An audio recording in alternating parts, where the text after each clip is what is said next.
Malaysia dan Cina baru saja teken kesepakatan yang bakal jadi ancaman serius bagi dominasi sawit Indonesia. Nggak main-main, mereka kerjasama bangun rantai pasokan sawit berkelanjutan langsung di wilayah barat Cina. Dan ini bukan cuma soal ekspor minyak, tapi soal strategi masa depan.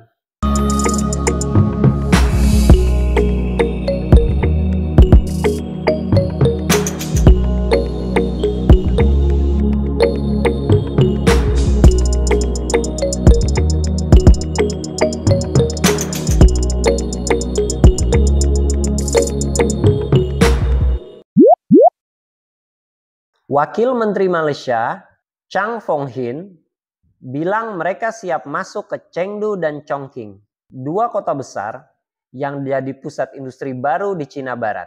Di sana, mereka mau kembangkan sawit bernilai tinggi. Bukan cuma buat minyak goreng, tapi buat bioenergi, bahan kimia modern, dan bahan bakar masa depan. Malaysia udah siap dorong sawit jadi komoditas hijau, dan Cina butuh itu. Bukan cuma soal pasar, tapi juga sertifikasi berkelanjutan. Cina sekarang punya lebih dari 400 anggota RSPO, dan mereka mulai ngolah ratusan ribu ton minyak sawit bersertifikasi setiap tahun. Di tahun 2024, ada pengiriman pertama RSPO IP. Artinya, setiap tetes minyak sawit bisa dilacak dari kebun sampai ke pabrik makanan di Shanghai. Bahkan, Malaysia sudah masuk otomatisasi dan AI buat manajemen kebun. Sementara, kita masih sibuk soal sawit ilegal. Indonesia, kita masih bangga ekspor CPO mentah. Petani ribut harga anjlok, perusahaan dikejar legalitas. Sementara, Malaysia udah main hilir. Mereka bukan lagi jual TBS, tapi jualan sistem, teknologi, dan ekosistem sawit yang berkelanjutan.